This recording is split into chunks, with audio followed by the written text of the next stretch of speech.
बिस्मिल्लाहिर्रहमानिर्रहीम अस्सलाम वालेकुम नाज़रीन, मैं हूं आपका मेज़बान दानिश अंसारी और आप देख रहे हैं मेरा YouTube channel Danish Ansari official. नाज़रीन, आज हम बात करेंगे मलिक महबूब साहब से। आप सबके फेवरेट हैं, मशहूर एस्ट्रोलॉजर हैं। अस्सलाम वालेकुम मलिक साहब, कैसे हैं आप? वालेकुम सलाम। अल्लाह का शुक्र है। आप बताएं दानिश भाई, क्या हाल चाल है? अल्हम्दुलिल्लाह मलिक साहब, मैं भी ठीक हूं। मलिक साहब, मैं गुज़श्ता कई दिनों से आपसे ये क्वेश्चन कर रहा था और आपने ये प्रेडिक्शन बिल्कुल की थी और आपकी प्रेडिक्शन मौजूद है। आपने कहा था कि पाकिस्तान दहशतगर्दी के खिलाफ एक नई जंग में जा रहा है और आपने कहा था कि अफगानिस्तान के साथ पाकिस्तान ने जो अपने मामला किए हैं, बहुत मुश्किल है कि पाकिस्तान अब यहाँ से निकल पाए, इसमें एस्केप नहीं है। आज फील्ड मार्शल आसिम मुनीर साहब ने तकरीर की और उसमें उन्होंने कहा कि मुल्क में पायदार अमन और इस्तेकाम के क़याम तक दहशतगर्दी के खिलाफ जंग कौमी अज़म के साथ जारी रहेगी। सर, एक मरतबा फिर एक नई जंग का आगाज हो गया है और आज की यह खबर है कि खैबर पख्तूनख्वा में ऑपरेशन के दौरान खारजी सरगना समेत 23 दहशतगर्द हलाक हो चुके हैं। शुमाली वजिस्तान में ऑपरेशन हुआ है, उसमें सर बताया जा रहा है 40 दहशतगर्द जो हैं वो हलाक हो चुके हैं। सर, इतने बड़े पैमाने पर जो ये ऑपरेशन शुरू हुआ है, ऑपरेशन तो बेसिकली काफी अरसे से पाकिस्तान में जारी है। अब इस मरतबा कोई रिजल्ट मिलता दिखाई देता है कि पाकिस्तान में जो दहशतगर्दी है वो खत्म हो जाए और क्या हमारी ईद जो है वो हिफाजत से गुजर जाएगी या खुदा ना खास्ता शरारत कोई की जाएगी इन दहशतगर्दों की तरफ से? अल्लाह खैर करेगा। ईद तो खैरियत से गुजरनी चाहिए। ऐसा मुझे दिख नहीं रहा कि कोई खुदा ना खास्ता आवाम के साथ कोई ऐसा मिसहैप होता हुआ नजर आएगा। अलबत्ता ये दहशतगर्दी का मामला भी जरा लंबा चलेगा सर। मैंने आपको पहले भी बताया है, ये जंग वापस बंद हो जाए फिर स्टार्ट हो जाए बंद हो जाए, ये अब जो है ना पूरी दुनिया में ये प्रॉब्लम चलने वाले हैं। ये जल्दी खत्म नहीं होगी जंग, आप समझ नहीं रहे हैं। ये जो भी चीज रुकती है वो टेम्परेरी पॉज के लिए रुकती है, ये परमानेंट नहीं है। ये बात जहन में डाल लें, चाहे इसका हो मसला अफगानिस्तान के साथ हो, इंडिया के साथ हो, ईरान का, अमेरिका से हो, इसराइल से हो, ये सब परमानेंट नहीं है, ये सब टेम्परेरी पॉज में है। इनफैक्ट नए ममालिक इसमें ऐड ऑन होंगे आने वाले दिनों में। ओके मलिक साहब। अच्छा मलिक साहब, अक्सर ऐसा होता है कि इंडिया की तरफ से कोई फॉल्स फ्लैग ऑपरेशन किया जाता है और फिर पाकिस्तान और इंडिया के हालात साल में एक मरतबा खराब जरूर होते हैं। खुदा ना खास्ता इस मरतबा भी कोई फॉल्स फ्लैग ऑपरेशन आप देख रहे हैं? अगर आप देख रहे हैं जायचे में, इस खित्ते के जायचे में, तो हमें बता दें क्योंकि ये हमारे लिए बड़ी अहम है ये खबर। ये अगर खुदा ना खास्ता ऐसा कुछ हुआ तो ये आगे चल के ही होगा, अभी नजर नहीं आता। मतलब इस साल के आखिरी वाले महीनों में कुछ उम्मीद नजर आती है ऐसी इन चीजों में। ओके। अच्छा सर, अमरीकी वज़ीर ख़ारजा ने कहा है कि ईरान से मुज़ाकरात में मस्बत इशारे मिल रहे हैं। पाकिस्तानी वफ़द भी आज तेहरान जा रहा है, देखते हैं मुआहिदा होता है या नहीं होता। सर, आप क्या देख रहे हैं?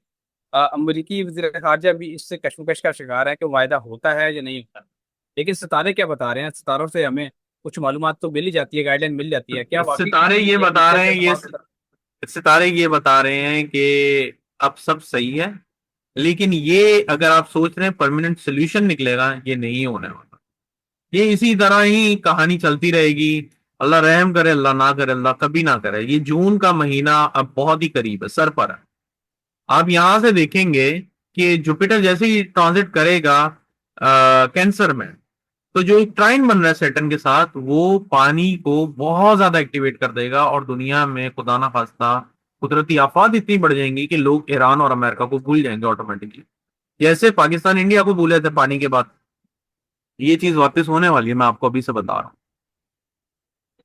ओके मलिक साहब, अब बड़ी अहम मलिक साहब आपने प्रोडिक्शन किया। मलिक साहब, चाहते ना चाहते हम कुछ अहम डेवलपमेंट्स होती हैं हम उनको नज़रअंदाज कर देते हैं। जैसे कि चीन में पहले अ, अमेरिका के प्रेसिडेंट आए डोनाल्ड ट्रंप, उसके बाद फिर चंद दिनों बाद ही, एक दो दिन बाद ही प्यूटन ने दौरा किया चीन का और उनसे भी कई अहम माहे जो हैं तय पाए हैं। सर, इस खित्ते में जो बॉडी लैंग्वेज चीन की दिखाई दे रही है, चीन के सदर की दिखाई दे रही है, चीन की आवाम की दिखाई दे रही है, ऐसा लगता है कि चीन सुपर पावर बनने वाला नहीं बल्कि बन चुका है। क्या वाकई ऐसा हो चुका है और चीन आइंदा आने वाले दिनों में दुनिया में क्या किरदार अदा करता दिखाई दे रहा है? बड़ी डेवलपमेंट होने वाली है चीन की तरफ से?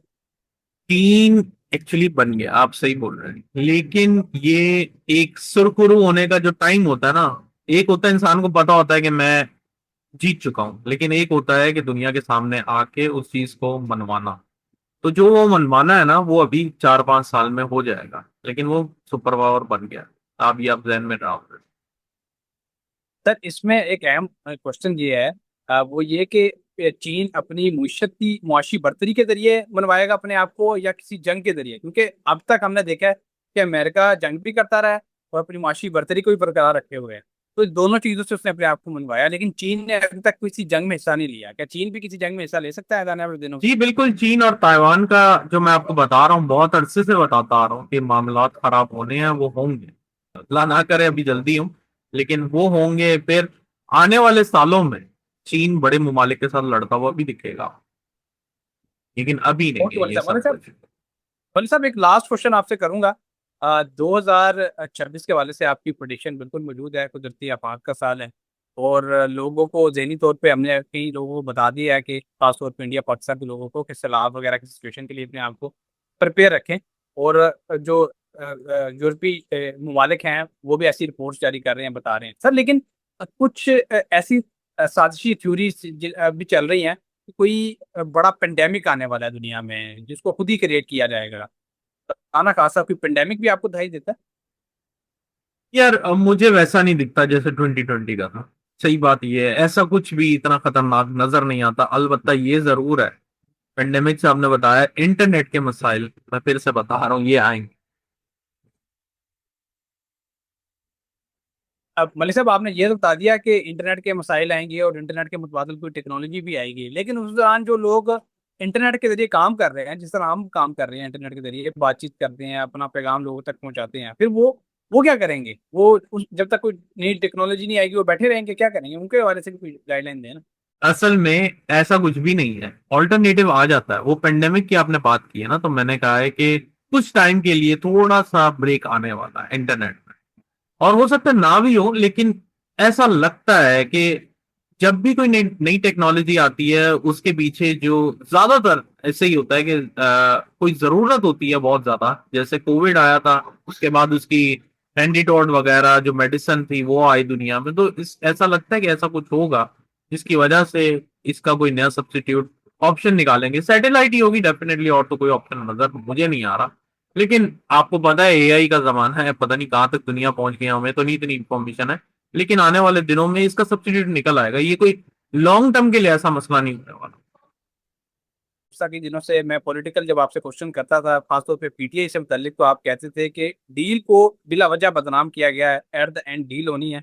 कुछ ऐसी होंगी बातें जो पीटीआई मान लेगी, कुछ बातें जो हैं वो स्टेब्लिशमेंट मान लेगी। अब सर, एक खबर सामने आई है, अंसार अब्बासी बड़े सीनियर साफी हैं जियो के, उन्होंने ये खबर ब्रेक किया कि पीटीआई और स्टेब्लिशमेंट के दरमियान बस पर्दा राब्ते शुरू हो गए हैं, रियासी हुकाम के दरमियान एतमाद की बहाली की जा रही है। और सर, इस खबर के आने के बाद दो अहम डेवलपमेंट्स हुई हैं, वो मैं शेयर कर देता हूँ, जिससे पता चलता है कि ये खबर वाकई मुस्तहक़ है। सबसे अहम डेवलपमेंट ये है कि पीटीआई ने कायमा कमेटियों में वापस आने पर गौर शुरू कर दिया है, जबकि पीटीआई एमएनए और रहनुमाओं की जमानत कबल अज गिरफ्तारी में 23 जुलाई तक तोसी कर दी है। यानी कि 23 जुलाई तक पीटीआई की जितनी क्यादत है उनको गिरफ्तार नहीं किया जाएगा। सर, ये उसी सूरत में होता है जब पसपर्दा राब्ते हो रहे हो, या बातचीत हो रही हो, या फिर मामला को बेहतर करने की कोशिश की जा रही हो। लेकिन सर, पसपर्दा राब्ते तो पिछले 3 साल से हो रहे हैं, क्या इस मरतबा कोई आपको डेवलपमेंट दिखाई देती है? देखिए, मैंने जब पीटीआई का चार्ट देखा था तो मुझे ऐसा दिख रहा था कि 2026 में पीटीआई के जो भी रहनुमा कारकुन जो भी हैं जेलों में बंद, वो बाहर आ जाएंगे। और ये आपको मैं बल्कि इस साल की शुरू से ही बोलता आ रहा हूँ, मुझे याद नहीं मैंने लास्ट ईयर में बोला था नहीं बोला था, लेकिन ये बहुत क्लियर नजर आता है पीटीआई के चार्ट में। लेकिन आप अगर ये सोच रहे हैं कि पीटीआई के लोग बाहर आ जाएंगे तो वो अलग बात है। इमरान खान का बाहर आना वो एक अलग बात है। फाउंडर के लिए निकलना मेरे ख्याल से सबसे ज्यादा मुश्किल होगा इस चार्ट के हिसाब से। लेकिन जैसे मैंने कहा है, इन द एंड होगा यही कि कुछ आप मान लें कुछ हम मान लें, आगे बढ़े। ये एक एक रूल है, ये नेचुरल रूल है, इसी तरह से आगे बढ़ा जाता है। लड़ाई झगड़े से आपने देख लिया 3 साल से कुछ भी नहीं हुआ और होगा भी नहीं। अब मैं ये अभी मुझे पता है बहुत से लोग तनकीद करेंगे कि मैं ऐसा, मैं इसका, तो मैं उसका, मैं किसी का भी नहीं। मैंने आपको वो फैक्ट बताया है जो वाकई ही फैक्ट है। मैंने किसी का भी ये नहीं देख के बताया कि ये मैं इस पार्टी से बिलोंग करता हूँ या उससे करता हूँ। ये फैक्ट है कि ये निकलेंगे इसी तरह से ही, और उसके बाद आहिस्ता आहिस्ता गवर्नमेंट में आएंगे। अभी अगर आप ये सोच रहे हैं निकलते ही इसी साल में हुकूमत बना लेंगे, तो ऐसा नहीं। ओके मौलवी साहब। अच्छा मौलवी साहब, आज से 3 साल पहले भी यही किया गया था कि पीटीआई को इलेक्शन से ही बाहर कर दिया गया था, लेकिन उसके बावजूद एक नई पार्टी बनाई गई, और फिर बगैर बल्ले के निशान के पीटीआई के रहनुमाओं ने इलेक्शन लड़ा, और इलेक्शन जीता भी और सिंगल लार्जेस्ट पार्टी जो है वो बने पूरे पाकिस्तान में। सर अब खबर सामने आ रही है कि इलेक्शन कमीशन ने फैसला सुना दिया, पीटीआई को आज़ाद कश्मीर से इंतखाबात में हिस्सा लेने की इजाज़त नहीं होगी। पीटीआई का एक मरतबा फिर सफाया कर दिया गया है। पीटीआई का चार्ट क्या बताता है, क्या इस मरतबा भी पीटीआई आज़ाद कश्मीर से कोई अच्छा रिस्पॉन्स देगी, लोग वोट देंगे पीटीआई को? क्या देखते हैं रिजल्ट? देखिए वोट तो मिलेगा, लेकिन वही वाली बात है कि जब बैलेट पेपर ही नहीं होगा तो वो किस पे वोट देंगे। मुझे नहीं पता वहां के क्या सिस्टम है, अगर उसका ऑल्टरनेटिव कुछ है या नहीं है। लेकिन एक बात याद रखें, पीटीआई यूं समझे कि जमीन बोस हुई है और ये अब उभरना शुरू होगी। अब अगर आप ये सोच रहे हैं रातों रात कमाल हो जाएगा, ऐसा कुछ भी नहीं हो रहा। थोड़ा वेट करें, इन चीजों में टाइम लगेगा, अभी नहीं होगा। हाँ अलबत्ता अगर आप ये बोलते हैं कि हुकूमत क्या इसी साल जा सकती है, तो उसके चांसेस बहुत ज्यादा क्लियर नजर आते हैं, लेकिन उसके सब्स्टिट्यूशन में पीटीआई अभी नजर नहीं आते। ओके वाली साहब। अच्छा वाली साहब, एक हैरानकुन चीज ये हुई है कि शेर अब्दुल मरवत साबिक रहनुमा पीटीआई, उन्होंने दरख्वास्त दायर की है। उन्होंने कहा है कि वफाकी आईनी अदालत में अली मीन गंडापुर की बतौर वज़ीर आला बहाली की उनकी तरफ से दरख्वास्त दायर की गई है। वो कह रहे हैं कि अली मीन गंडापुर को इमरान खान साहब के इमाम पर हटाया गया, जो कि गलत था। वो एज आ वज़ीर आला सही अपनी रिस्पॉन्सिबिलिटीज अदा कर रहे थे, उनको दोबारा बहाल किया जाए। क्या आपको लगता है कि सोहेल अफरीदी को हटा के दोबारा अली मीन गंडापुर वापस आ जाएंगे? ऐसा कोई फैसला, ऐसी कोई डेवलपमेंट दिखाई देती है? देखिए ऐसी डेवलपमेंट की कोशिश बड़ी की जा रही है, लेकिन ऐसा लगता नहीं है कि ये अभी ऐसा हो सकता है। ये बातें अब पुरानी हो गई हैं, अब बहुत गाड़ी आगे निकल चुकी है उसको। अब मुझे मुश्किल लगता है कि उसका यू टर्न मार के वापस से रिवर्स किया जाए, और अब आवाम एक्सेप्ट भी नहीं करेगी। जो मुझे ऐसा दिख रहा है कि अली मीन गंडापुर का एक टाइम था पीक का, वो अब जो है खत्म हो गया हुआ है, जिसकी वजह से ये चीजें अभी उतनी अ, अच्छी रिफ्लेक्ट नहीं कर रही हैं आपके सामने उनके टाइम। ओके मलिक साहब। अच्छा मलिक साहब, इस्लामाबाद हाईकोर्ट की तरफ से 190 मिलियन पाउंड केस के हवाले से समाअत की गई और कहा गया है कि आइंदा समाअत पर मुतबादल वकील ना होने पर हम फैसला जारी कर देंगे। जो अब तक हमारे पास मालूमात है उसके हवाले से हम फैसला जारी कर देंगे। सर, खान साहब की तरफ से और बुशा बीबी की साहिबा की तरफ से अपील दायर की गई है, जो फैसले के खिलाफ थी। इस्लामाबाद हाईकोर्ट की तरफ से फैसला जारी किया गया था, लेकिन जो पीटीआई के वकील हैं उनका आंख में मसला चल रहा है, जिस वजह से वो हाजिर नहीं हो पा रहे।